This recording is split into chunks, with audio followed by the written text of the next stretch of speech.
right, thanks everybody for coming today. We're going to cover the two most recent officer-involved shootings that happened in May of this year. The first one's on Adams Street, and the second one's at 2525 Tingley. Chief Medina's not here today. He's on his way back from being out of town, but we have Deputy Chief Smathers here to answer any questions, and Commander Vega from the Criminal Investigations is also here. But as usual, Commander Hartsock, he's going to go through both incidents with video and audio, and then we'll take questions at the end. Okay, thanks. My name is Commander Kyle Hartsock. I'm part of the Investigations Bureau. We're going to cover two officer-involved shootings today. The first one happened on May 16th, 2023 at 201 Adams Street, Southeast. This critical incident community briefing will provide information about a male who was running from police and then produced a firearm, which resulted in an officer-involved shooting. You're about to see relevant video footage, 911 audio, photos, and learn about other evidence and police procedures related to the case so you can have a better understanding of what occurred based on what we know right now. The Albuquerque Police Department conducts very thorough criminal and use of force investigations, which typically require investigators to interview multiple witnesses, review hours of video footage, and analyze significant amounts of forensic evidence. We're still at the early stages of this investigation, which can often take several months. Our understanding of this incident may change as this additional evidence is collected, analyzed, and reviewed. We also do not draw any conclusions about whether the officers acted consistent with our policies or the law until all the facts are known and the investigation is complete. A word of caution, the images and video may be disturbing. When police officers use force to arrest a subject or defend against an attack, it can be graphic and difficult to watch. In addition, there may be strong language by those shown in the video. The officer who fired their weapon during this incident was a detective who works in a sensitive fugitive apprehension unit, so we're not going to identify their name or photo today. This officer has been involved in two prior officer-involved shootings. The person who was shot by police was 18-year-old Isaac Reyes, a resident of Albuquerque. The incident happened in the Southeast Area Command. Officers and detectives have been looking to arrest Isaiah Espinosa. Again, this is not the person who was shot, but we've been looking for Isaiah Espinosa, who had active warrants for his arrest for murder and armed robbery. The murder was an incident that took place at a party in late December of late last year where a teenage girl lost her life. Espinosa was considered armed and dangerous, and as you can see from the photos we put out of him, was no stranger to owning guns and using them. Detectives had, while tracking Espinosa, observed a car in the parking lot at 201 Adams Street Southeast, where they confirmed Isaiah Espinosa had gotten inside, and the car also had 3 other subjects inside. At the time, the other subjects were unknown to detectives. After approximately 20 minutes, the detectives pulled their cars up and attempted to block the vehicle in to prevent a pursuit and to make a foot chase as difficult as possible for the occupants of Espinosa's car. As detectives got out of their cars, all 4 occupants inside Espinosa's car exited out of 2 doors and fled west on Silver Avenue towards this parking lot. The detective who fired their gun observed Reyes armed with the firearm while still inside the car, and it was pointed in the direction of other responding detectives who were now exiting their cars. The detective stated they didn't fire at that time because the other occupants inside the car would be highly vulnerable to be shot as well. Espinosa, who had the murder warrant, fled with another male first. Detectives were already ahead of him and started to close in while giving commands to stop. Reyes exited the car after the first 2 individuals and started running in the same direction as Espinosa and the other male. Another detective noticed Reyes starting to pull a gun from his waistband and started to yell "gun" to alert other officers and the public. The detective who fired, who was back in his car, stated at this point he was in fear that Reyes was shooting at other detectives or the public as he continued to flee from police. He fired his weapon. Reyes was struck as he was involuntarily tripping and falling to the ground. This is a video from an officer who had the best view of the armed individual when he was shot. This officer did not fire their weapon.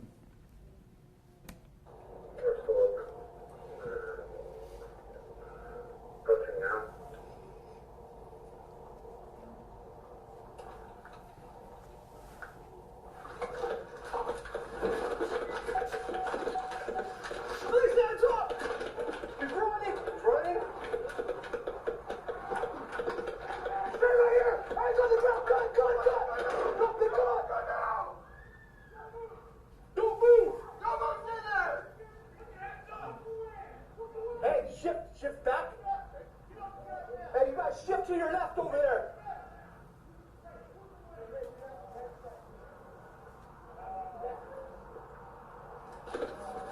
Don't move.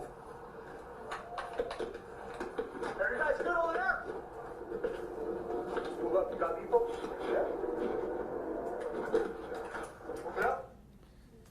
This video is from the officer who fired their weapon. They fire from inside their car. The video captures part of the fleeing, but you won't actually see the individual who gets shot from this view.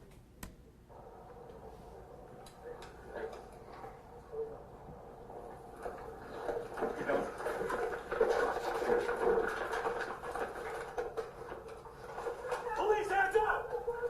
Get on the ground! Ready? Put your hands up! Put your hands up!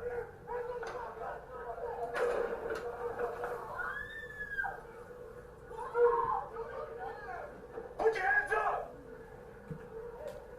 Get on the ground! Get on the ground now!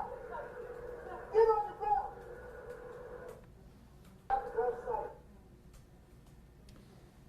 This third video we're going to show you is from the arrest of Isaiah Espinosa. Again, he's one of the first ones out of the car. He's fleeing away. Mr. Reyes is behind him, who gets shot and has the gun. The officers that take Espinosa into custody do fire a less than lethal 40 munition round to get the person to stop, and he's taken into custody. Put your hands up! Hands up! Don't get up! Here, here.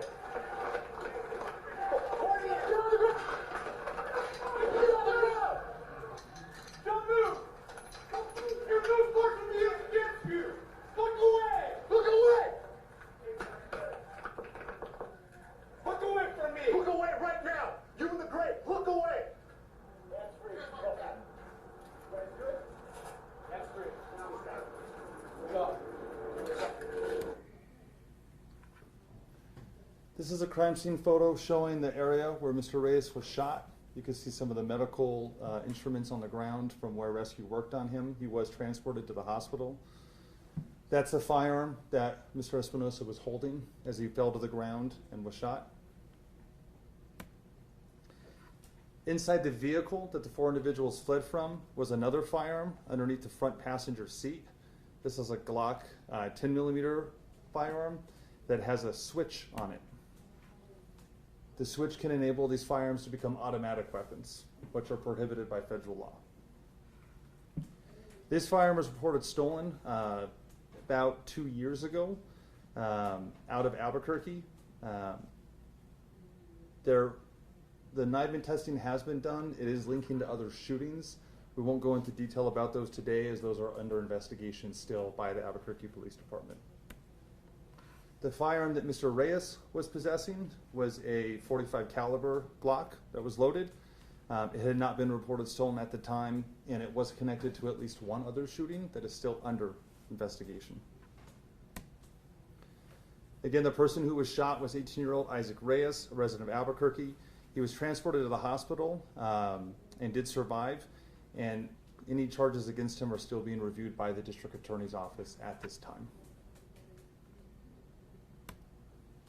And we'll go on to the next one.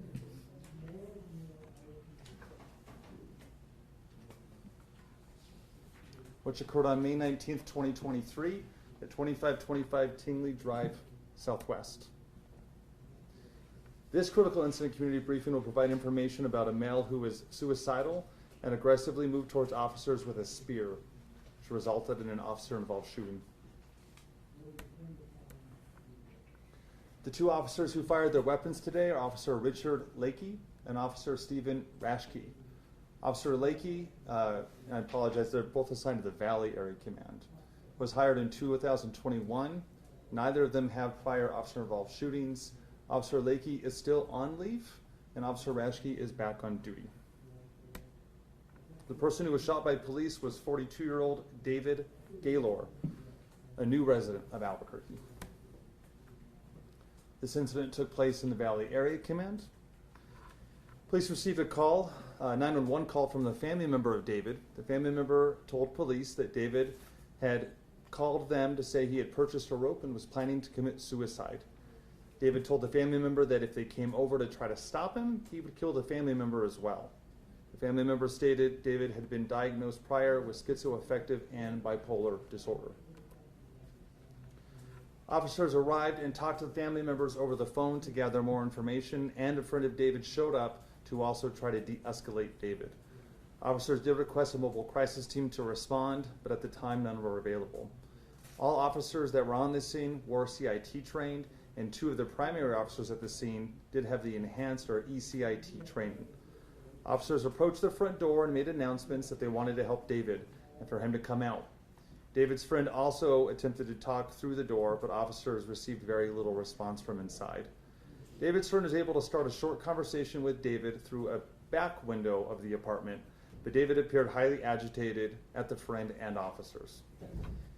David disappeared from the window, and officers started to hear the front door open of the apartment. David came out quickly with a wooden pole that had a large hunting-style knife attached to the tip with strong duct tape around it, making a spear. Officers immediately retreated and told David to stop and drop the weapon, and a taser was deployed 2 times to try to get David to drop the weapon and comply. David began sweeping the spear side to side, and we believe from the video you can see the spear breaking the leads of the taser, so the taser was ineffective. David continued to walk aggressively towards officers swinging the spear, which resulted in an officer-involved shooting. This is video from the officer who was trying to make contact verbally with David. He does not fire his gun or taser.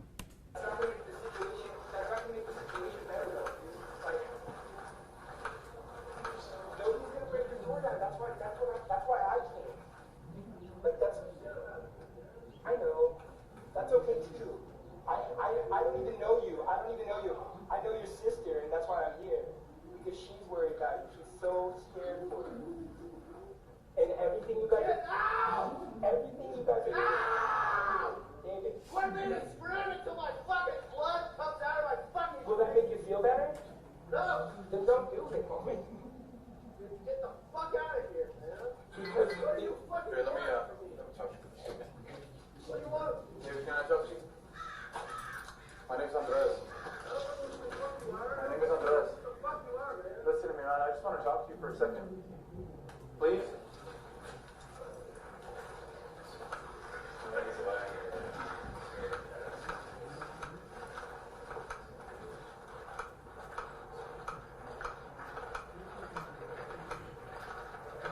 I do. Hey, you want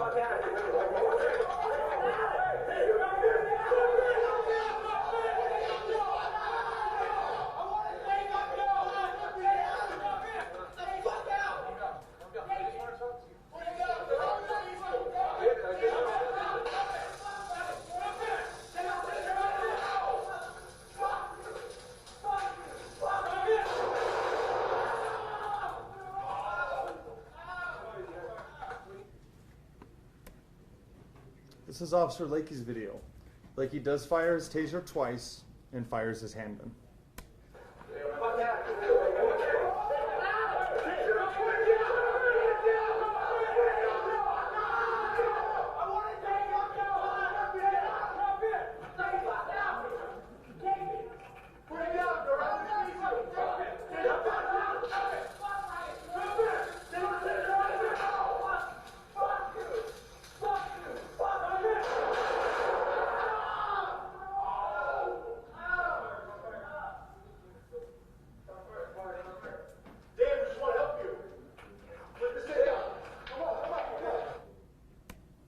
This is Officer Rashke's video.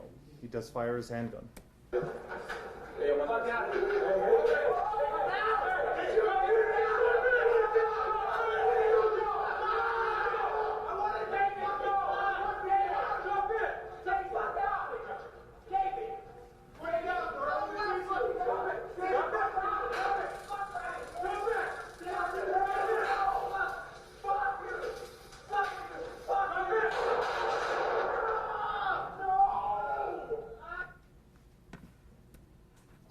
This is a photo of the homemade spear, the tip of it.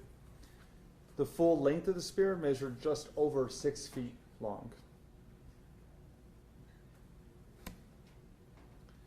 Again, the person who was shot by police was 42-year-old David Gaylor, a resident of Albuquerque. He was pronounced deceased at the scene. He had no prior contacts with the Albuquerque Police Department, including anything in our mental health systems that our specially trained detectives go out on at the time of this call. A short history from the family is he was from Las Cruces, had mental health episodes down there, but was otherwise unknown to some of the resources that we work with in Albuquerque. For both cases, over the next several months, the Albuquerque Police Department will continue to investigate and analyze this incident. We will continue interviewing any new witnesses that come forward and complete any forensic test. After the investigations are complete, our Force Review Board will forward the findings to the Superintendent of Police Reform to determine if this incident met the high standards of the Albuquerque Police Department. The MATF will forward their case to the District Attorney's Office, who will make any determination of criminal charges. And we're happy to answer any questions on either of those incidents for you. Yep. Do we know where Reyes got the gun, the one that wasn't stolen? The Glock 40, I think. We have leads on it, but that part is still under investigation. It was not reported stolen at the time, though. Okay, and the detective who shot at him, did he have clear sight of the gun when he shot, or did he react to like the gun? He stated he saw the gun himself. And it's kind of, we try to show you 3 videos, but from his window, he's right where where everyone flees, and he has a direct line of sight down that sidewalk. And is that detective back on duty? He is back on duty. Did you say that the gun that was found in the passenger side seat, you connected that gun to Espinoza? Well, we're waiting for DNA evidence to come back because there was 4 people in the car, but that gun is connected to at least 5 other shootings in the Albuquerque metro area. Can you talk about, of course, it seems obviously the 2 involved in the first one, 16 and 18-year-old, and then it looks like a 21-year-old was also arrested during that time? Yes. Is that right? Yeah, there was another person that was running with Espinoza. He had felony warrants for his arrest from a pretty violent domestic violence incident that our detectives, Albuquerque Police Department detectives, had written for him about a month prior. Can you speak to the alarming rate, if it's alarming, you can comment on it, of you're seeing young teens involved in violent scenarios like this, or potentially violent, and you're seeing guns and stolen guns in some cases. Can you talk about the uptick and kind of the issue that you're seeing? Yeah, sure. It's always alarming when young people have access to firearms or committing violent crimes. We're not new to it, though, either. But the department has dedicated resources with our gun violence suppression teams that are now much more actively looking at those groups, whether they're juveniles, young adults, or any histories, to get a better idea of how they're getting their weapons and going after them. So you saw the straw purchasing investigation from a month or 2 ago. That is what we're trying to do to get at the heart of it. We're also going to be putting out more information on stolen handguns from auto burglaries, which is a really big source of how stolen firearms are getting out into criminals' hands. People leaving guns in their cars, either locking the doors or not. You should never leave your gun in your car overnight. So we're seeing close to 100 guns a month, well, 80-ish guns a month stolen in Albuquerque, and a chunk of them are auto burglaries. So we want to have people secure their guns better. We want to better understand where they're purchasing the guns from, and then the second they start to use them or we catch them with them, take appropriate enforcement action. And I have a question about Mr. Gaylor's case also. Uh-huh. Where was ACS or any other sort of crisis intervention when this was going on? ACS wouldn't respond to an armed subject like this, only because that can happen, and an ACS person wouldn't have the appropriate tools to have a person with a spear come at them. So this would always be a police response. The mobile crisis team is something that would be better engaged for it. Those resources are scarce, and at the time of that call, they did call for one. Officers were on scene for almost half an hour, talking to family members, talking to the friends. You could see they had a real soft approach as they came up, and they did have enhanced training. So that was the best resources that were available at the time. Did police know that, excuse me, that David was armed before showing up? The family was actually insistent that he had no weapons. The family member told us he has no weapons, no weapons, no weapons. He says he has a rope and wants to hurt himself. We don't want him to hurt himself. Now, it's a homemade spear, so what the family thought as a weapon was probably, he had a knife in his place and tape. So it's not that they were trying to mislead us, but they weren't under the impression he was armed with a firearm. But the family member did say that he threatened to harm the family member if she showed up, so that was Yes. also. Is that why ACS didn't go? Was the threat then? Because they didn't. You guys didn't know he was armed at that time, like before he came out with it, right? ACS is not responding to suicidal subjects because suicidal subjects can be dangerous like this. So that's not going to be a safe option because someone who's willing to take their life is in a real delicate emotional place.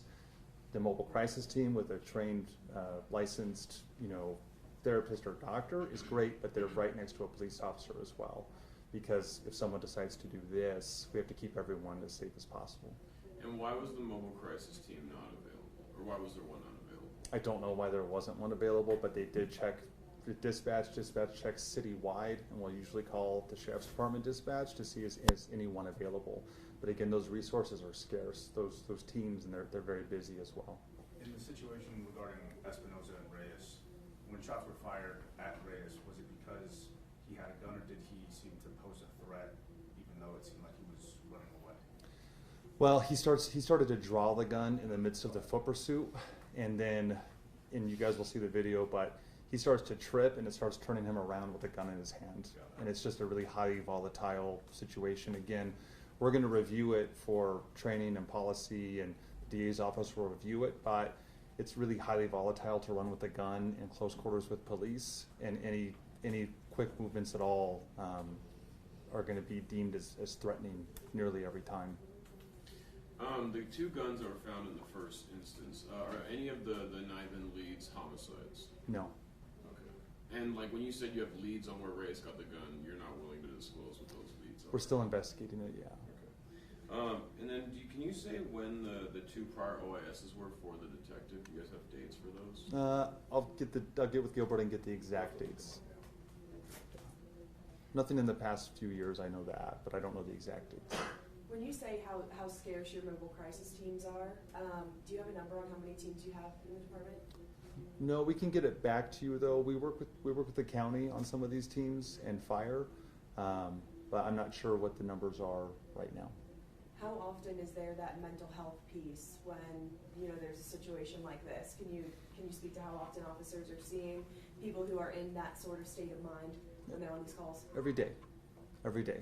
We respond to suicidal subject calls daily in the city of Albuquerque, and by and large, 99% of them, there is some kind of opening the door, let's talk. Paramedics come in, and that person goes to the hospital to talk to maybe a psychiatrist about what's going on. That is how the large majority of those calls go. When it comes to both of these situations, do they affect the compliance that you guys are currently working with the DOJ and the DOJ monitor, or is it just paperwork and just trying to figure out how to work with the policies put in place by the DOJ? Well, the Force Review Board, make sure I answer your question right. That's what they're in place for, and even these briefings are just to be transparent with the public and you all about what happened. But ultimately, there is a force process that investigates this. There's a board that reviews it. There's lots of oversight in place on purpose to make sure that everyone is in agreement that our department's continually headed in the right direction. The officers have the tools and the training they need to make the best decisions and use of force when they have to, and that we keep evolving always. This is early. On both these. So right now it's unclear if Reyes will be charged. The DA is looking at it. Correct. Okay. And then why is the Lakey? Why is that officer still on leave? I don't have all the particulars, but it's not uncommon that some officers involved in shootings need more time than others, and we give them that time. Okay. I know you guys did a review of all of last year's shootings, and obviously you guys said you're going to keep doing that going forward. Has there been any discussion, like even in these early stages, of like things that could have been done differently in either of these cases? As far as I'm aware, that same review is always being done, but this hasn't met Force Review Board yet. We're going to give the Internal Affairs Force Review Division enough time that they can do their interviews, they can look at the evidence, and they can write up a more comprehensive report. So that's what we're still going through right now. If you can, I have a two-parter. One, how many, if you can answer it, how many OIS involved incidents have occurred standpoint this year compared to last year? And when you have these types of news conferences, is there anything that you guys take away from it to learn from the next time to inform officers on how to go about these types of situations if they see them in the field again?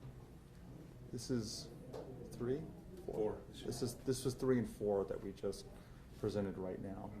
And I mean, if there's any immediate issues that come up from any shooting, I mean, the entire chain of command of those officers is out on those scenes that night. I think it's safe to say they'll always take action if something is immediate and obvious that we can make changes on. That's always going to happen, though, on every critical incident. That's from active shooters to officer-involved shootings to school violence incidents. We're always ready to adapt when we need to. So Espinoza was connected to, you guys believe, the party shooting where Jada Gonzalez passed away? Yeah, he was charged in it. So Okay. yeah, we were alleging a prosecutor agreed, and he had a murder warrant at the time connected to that shooting. What can you give the status of that investigation? I know, of course, a party shooting can maybe be difficult based on videos and whatever else you've gotten. How many have we Any other- charged? We charged 4. 4. And could more charges still come as far More as charges that? can always come, especially in murder cases, because as people get charged, more evidence comes back, and people start talking. There's no closed book. So Espinoza was 4? Yes. Is that, okay. I've read the complaint of Espinoza, and it seems like APD believes he was like the shooter, like he's like the one who shot at the house specifically. We believe he's like a primary instigator in the incident, absolutely. And he's still armed months later and running from police. The gun that was modified, have you guys happened to come across that often in your situations when you do pull firearms from suspects? We see them more and more, but we work with our federal partners on every single one because the federal United States Attorney's Office is willing to prosecute these persons that are modifying these guns. It makes them even more dangerous than they already are. We just put out a video recently with the Chief Medina and with the U.S. Attorney highlighting these guns in particular and showing what they look like and pointing out that the prison sentences are rather lengthy. They're considered like a machine gun, automatic fire, and no matter how young you are, you're going to face a stiff penalty if you're convicted of those. So you can connect it back to Espinoza, then he could face federal charges also. It's not out of the question. Based on both of these incidents, depending on either one or the other or both, do you believe that they follow compliance and the policies that have been put in place as of recent? We don't make that determination today. We just share this evidence and we let our experts in the department and the boards make those decisions. What was on that first gun in the front of it? Because it looks like it almost looked like for a magazine, but it wasn't because it was in the front of the gun. It was like another piece that was added to the front. I'm not totally sure. You know what I'm talking about though? Like how it had that I think like, so. thing in the front that like it comes down from the barrel and it makes it almost like a square as opposed to like. I'm sure we could get someone more gun modifying knowledgeable than myself and get you an but answer. that wasn't like associated with the switch though. The switch goes in No, the back. it was not. It looked more like a grip. Yeah, exactly. And I I have a wanted to photo of clear the- up also that Reyes did get indicted for aggravated assault on a police officer. Oh, Okay. okay. I do have photos of the switch and how they modified it. I can send those to you. One other thing too on the OISs in previous years, I just posted the last 6 years of OISs on our website, so every one with case numbers on the website. The apartment shooting, when we were briefed at the scene, it said that there was like a Facebook update about like a professional killer and all that. Was there any more discovered in his social media that? Not that I have information on today. Yeah. I don't know anything about that, I'm sorry. No worries. Any other questions? Okay, thank you everybody.